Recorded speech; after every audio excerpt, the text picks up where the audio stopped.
안녕하세요. 오늘도 방송을 찾아주셔서 감사합니다. 얼마 전 시청자 한 분이 두 증인의 정체가 궁금하다는 질문을 주셨습니다. 사실 저도 이 제목을 놓고 말씀을 묵상하면서 오랫동안 기도해 오고 있었습니다. 저는 1편과 2편에 나누어서 이 두 증인의 정체에 대해서 말씀을 증거하고자 합니다. 사람들은 이 두 증인이 도대체 누구인가? 14만 4천인은 누구인가? 그렇게 궁금해합니다. 그리고 이들은 아마 이 세상 어디에선가 조용히 사역을 넓혀가면서 전도하고 있을 것이란 추측도 합니다. 사람들은 이구동성으로 이들이 아직 활동을 시작하지 않았다. 이들은 앞으로 초자연적인 능력으로 하나님의 기적적인 권능을 펼칠 사역자들이라. 이들은 예루살렘에서 사역할 이방교의 증인들이다 하면서 추측성 예언을 합니다. 이것은 그야말로 추측에 불과한 것이지 성경에 근거한 해석이 아닙니다. 사실 우리의 구주이신 예수님께서도 세상에 오셨을 때 세상 사람들은 예수님이 십자가에 달려 돌아가실 그 마지막 때까지도 예수님이 우리의 구원자였다는 사실을 전혀 자각하지 못했습니다. 예수님의 공생의 사역 동안 수천 명의 사람들이 예수님을 쫓아다니며 말씀을 들었고 병 고침을 받고 귀신이 나가고 그 모든 권능을 경험했어도 그건 그저 있는 일이라고 생각했습니다. 죽음 앞에서조차 예수님은 사람들로부터 범죄인처럼 취급받으며 조롱받으셨습니다. 사람들은 얼마나 무지합니까? 역사 속에서 끊임없이 하나님께서 선지자들을 통하여 부지런히 말씀하셨어도 결국 자기들이 만들어 놓은 허상을 믿고 따르다가 모두 실족하여 넘어졌습니다. 마찬가지로 이 두 증인의 정체에 대해서도 계속 그 허상을 쫓다가 엉뚱한 길로 갈 것입니다. 사람들이 가장 흔하게 저지르는 착각 두 가지가 있어요. 그 한 가지는 자기는 남들보다 똑똑하기에 절대 미혹 따라가지 않을 거라는 그런 확신을 하는 것이고, 다른 한 가지는 자기는 하나님 보시기에 나름 착하게 살았으니까 그냥 천국 갈 것이라고 착각하는 것입니다. 그런데 그 확신이 얼마나 성경적 근거가 없는 그냥 개인적인 확신에 불과한지 제가 증명해 볼까요? 예수님께서 말씀하시길 내가 너희에게 이르노니 너희 의가 서기관과 바리새인보다 더 낫지 못하면 결단코 천국에 들어가지 못하리라. 마태복음 5장 20절. 또 이런 말씀도 하셨죠. 나는 너희에게 이르노니 형제에게 노하는 자마다 심판을 받게 되고 형제를 대하여 나가라 하는 자는 공회에 잡히게 되고 미련한 놈이라 하는 자는 지옥불에 들어가게 되리라. 마태복음 5장 22절. 사실 미련하다고 욕하는 정도는 요즘 세상의 욕도 아니라고 생각하는 현대인들에게 이 얼마나 소화하기 힘든 말씀입니까? 더군다나 서기관과 바리새인들은 11조는 기본으로 꼬박꼬박하고 10계명은 기본적으로 지키고 구약에 명시된 그 복잡한 모든 규율들을 죄다 지키는 사람, 그런 사람들 아닙니까? 오죽하면 서기관이나 바리새인들이라고 하면 그 당시 모든 사람들로부터 존경을 받던 사람 아닙니까? 그런데 우리가 그들의 그런 의로움보다 더 의로워야 된다고 그렇게 말씀하십니다. 여러분, 하나님의 말씀에 순종한 다음은 절대 그렇게 만만한 일이 아니라는 것을 자각할 때 비로소 우리는 예수님을 제대로 따를 수가 있는 것입니다. 세상 교회 목회자들은 이런 설교를 할 수 있을까요? 아니, 못합니다. 그런 말씀을 전했다가는 교인들이 두려워하면서 다 떠나가 버리고 맙니다. 오히려 그들은 한 번 구원은 영원한 구원이라고 그렇게 가르칩니다. 사람들 입장에서 보면 세상에서도 잘 살고 누리며 살다가 천국까지 가는 그야말로 꽉 먹고 알 먹고 하는 시가 아닙니까? 그 의로운 자들만 들어가는 그 천국에 지금처럼 대충 살아도 모두 다 별탈 없이 천국 간다 하는 그런 말들이 바로 미혹입니다. 문제는 우리가 천국에 들어갈 만한 믿음이 있느냐 없느냐 이게 문제이지 누군가의 위로처럼 예수님 믿으세요? 그럼 천국 가시겠네요. 이런 말들은 아무리 1000만 번 들어보았자 우리의 구원과는 아무 상관없는 말들입니다. 그런데 이 천국에 들어가는 아주 확실한 길, 그 길을 오늘 알려드리겠습니다. 그것도 천국에서 왕 같은 제사장으로 사는 길, 그 길을 알려드리겠습니다. 천국에도 신분의 지위가 모두 다 다릅니다. 마치 천사들에게도 계급이 있듯이 말입니다.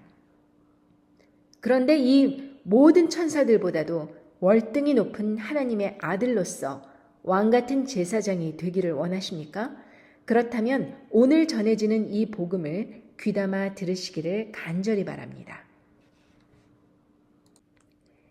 제가 이 깨달음을 얻기까지 제 삶을 잠시 나눠보겠습니다.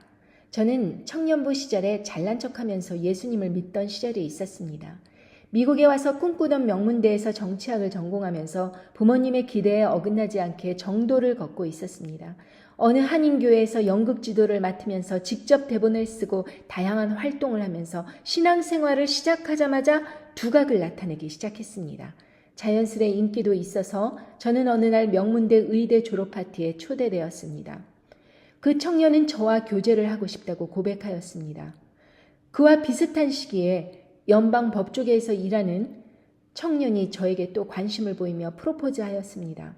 그러나 다들 모두 하나님께 여쭈어 보니까 제 배우자가 아니라고 하셔서 거절을 하고 전 내심 얼마나 근사한 사람을 주시려나 그렇게 기대하였습니다.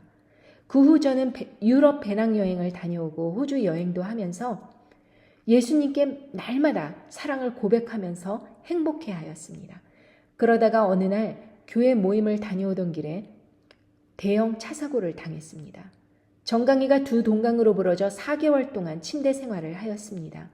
교회에서 나름대로 인기 많다고 생각했던 저는 단 한 사람도 병문안 오지 않는다는 사실에 낙담하고 말았습니다. 부모님도 없이 4개월 동안 병상을 혼자 치르면서 메마른 과자 봉지와 물로 끼니를 연명하면서 갑자기 제 인생이 이처럼 초라해질 수가 있을까 할 정도였습니다.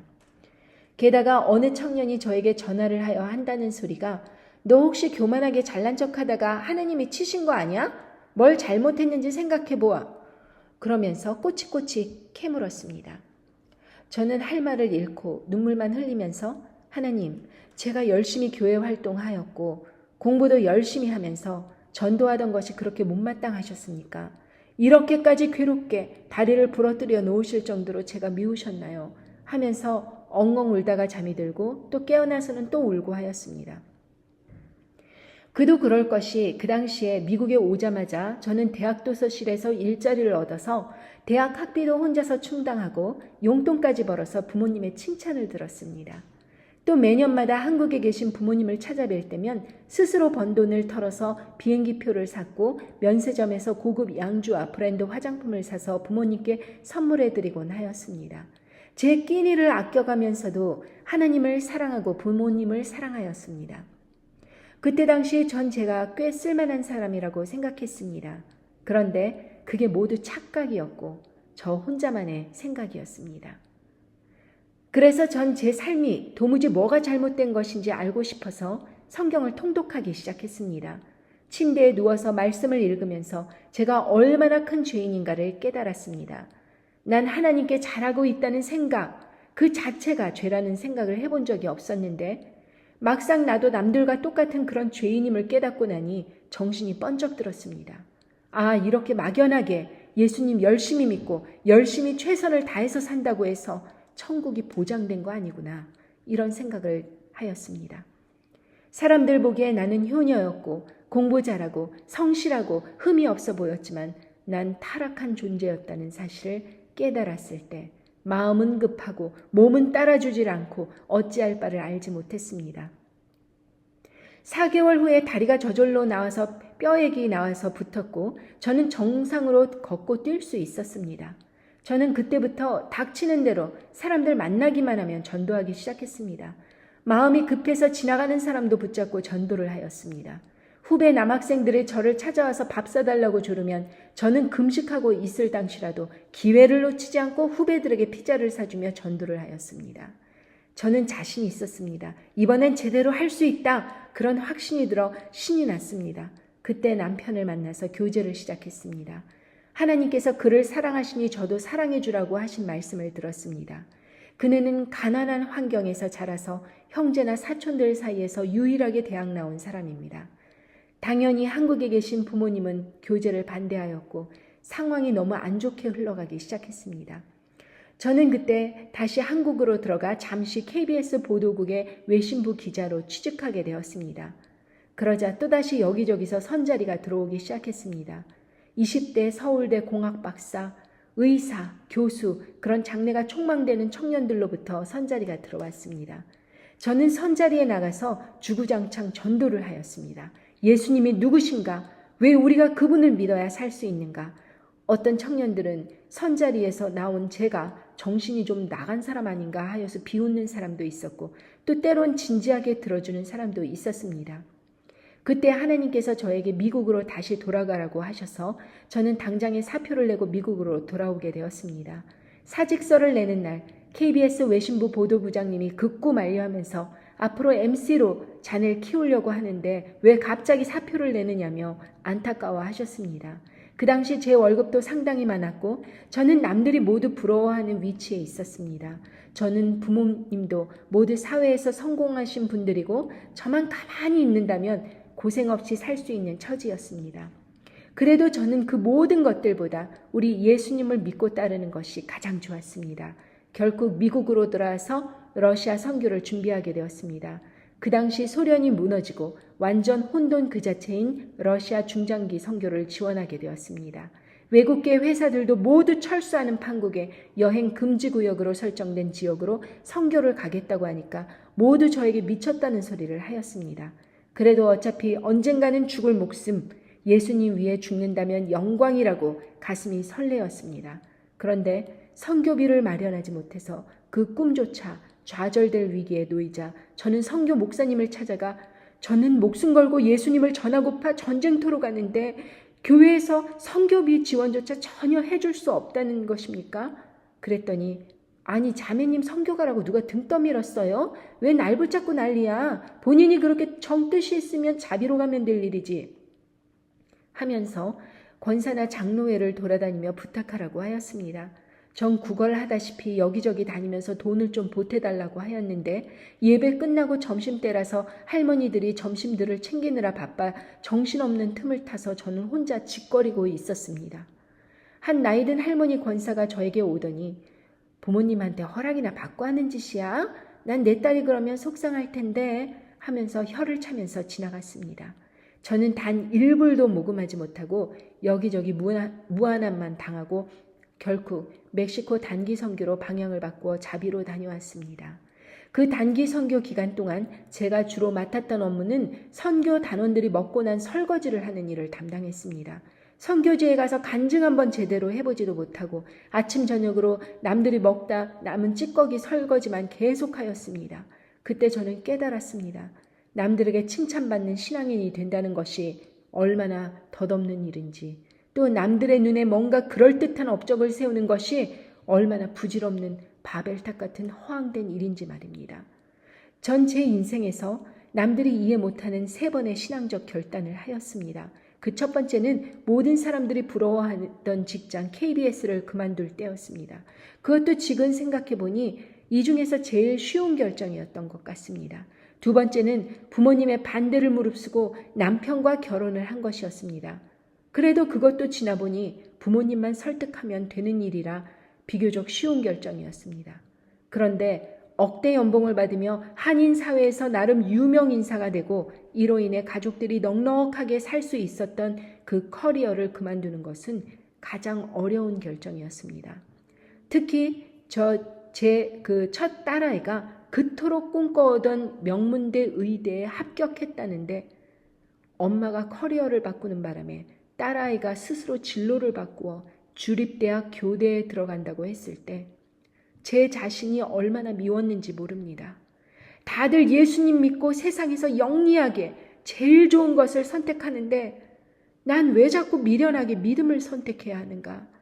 차라리 선교 가서 순교했더라면 짧고 굵게 살다가 남들에게 패기치지 않고 살아라도 될 것을 부모님 가슴에 못 박고 딸아이 눈물 흘리게 만들고 내가 도대체 누구조차고 자꾸 예수님 전도에 꽂혀서 일어나 남들도 비웃고 멸시하고 조롱하는데 누가 알아준다고 이런 결정을 해야만 하는가? 전 제 인생이 예수님으로 인해 더욱 번창하고 위대한 이름이 되기를 예전에 바랬었습니다. 그런데 예수님을 믿고 난 후 제 인생은 점점 밑바닥으로 꺼지다 못해 남들의 비웃음을 살 지경까지 전락하고 말았습니다. 그러다가 10년 전에 과로와 스트레스로 인해 급성 빈혈 진단을 받았습니다.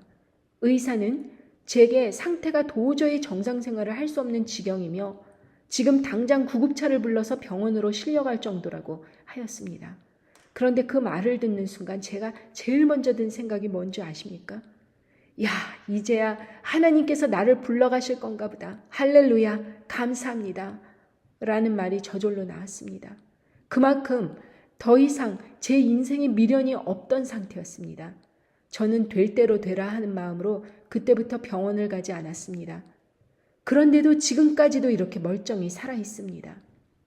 그런데요, 그 모든 일을 겪고 오늘날에야 제가 깨달은 것은 우리 딸아이가 의대에 갔더라면 분명히 비옵시오 주사를 계속 맞으라 할 것이고 학자금 대출로 지금까지 빚 갚느라고 고생할 것입니다.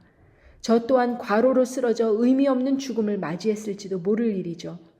10년 전 그 일을 겪고 나서는 지금도 그냥 덤으로 사는 거다 그런 생각을 하면서 전도하는 일이 제일 의미 있고 소중한 시간이라는 생각이 들었습니다.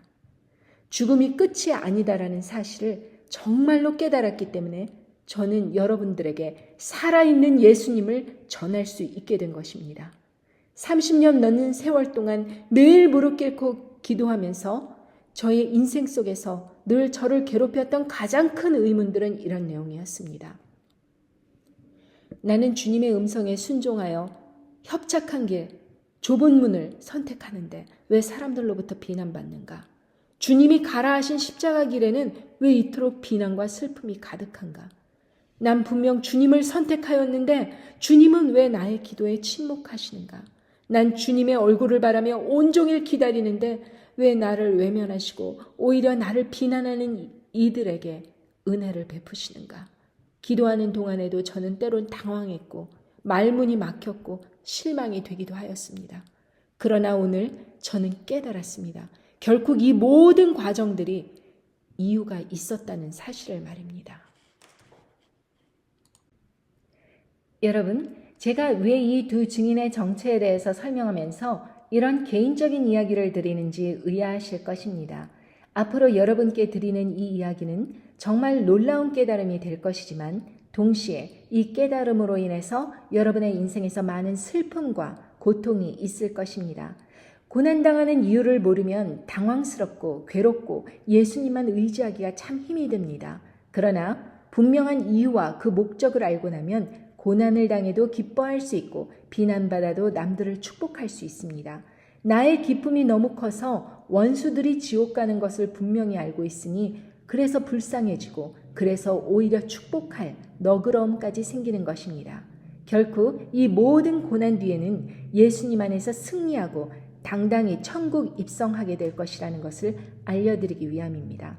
먼저 두 증인의 등장이 본격적으로 언급된 요한계시록 11장으로 가보겠습니다. 내가 나의 두 증인에게 권세를 주리니 저희가 굵은 베옷을 입고 1260일을 예언하리라. 이는 이 땅에 주 앞에 섰는 두 감람나무와 두 촛대니 만일 누구든지 저희를 해하고자 한즉 저희 입에서 불이 나서 그 원수를 소멸할지니 누구든지 해하려 하면 반드시 이와 같이 죽임을 당하리라. 이 말씀을 들으면 많이들 이렇게 해석할 것입니다. 이들은 엘리야와 같이 기적적인 능력으로 위엄이 있고 수많은 사람들은 그들의 말에 귀를 기울일 것이다. 그렇지 않는다면 입에서 불이 나와 원수들을 소멸하기 때문이다. 라고 생각할 것입니다. 여기에서 두 증인의 특성이 두 감람나무와 두 촛대라고 말씀하셨습니다. 이 감람나무의 특징을 한번 살펴보자면 그 수명이 1000년이 넘을 정도로 길고 감람 열매를 맺으며 옆으로 넓게 자라는 특징이 있습니다. 감람나무의 히브리 원어는 자이트이고 영어 이름은 올리브 나무입니다. 예전에는 올리브 기름이 귀해서 제사장이나 왕, 선지자들을 세울 때 올리브 기름을 부었습니다. 올리브 나무는 결이 아름답고 단단해서 목공 작품으로 제작이 되는데 지성소 안에 천사인 그 그룹이 이 감람나무로 제작되었습니다. 이 감람나무는 풍요와 평화, 성령을 상징합니다. 그런데 이 감람나무의 가장 큰 특징 중에 하나가 물을 싫어해서 비가 적고 사막과 같은 그런 척박한 땅에서 잘 자란다고 합니다. 사람이 살기 힘든 광야, 돌과 자갈과 모래가 섞인 그런 곳에서 잘 자라기 때문에 팔레스타인 산악지역이나 유대 광야에서 주로 볼 수 있습니다. 이 두 증인은 모두 감람나무처럼 하나님 안에서 아주 힘든 인생을 겪었을 인물들이며 오랜 세월 동안 척박하고 괴로운 인생 속에서도 정금과 같은 그런 믿음을, 그런 결실을 맺는 인물들일 것입니다. 척박한 토양에서 자라는 감람나무가 그렇듯이 소위 사람들이 칭송하는 그런 세상적인 성공을 이룬 그런 사람들이 아닌 고난과 슬픔 속에서 믿음의 연단을 해온 의외의 인물이 될 가능성이 아주 높습니다. 스가랴 선지자는 환상 중에 순금 등대를 보았는데 그 등대 곁에 두 감람나무가 있었습니다. 스가랴가 등대 좌우의 그 두 감람나무는 무슨 뜻입니까? 라고 물으니까 가로되 이는 기름 발리온 자 둘이니 온 세상의 주 앞에 모셔 섰는 자니라 하더라. 그렇게 대답하셨습니다. 또한 마찬가지로 감람나무와 함께 그 두 촛대가 나오는데 마찬가지로 스가랴서에서도 촛대가 등장합니다.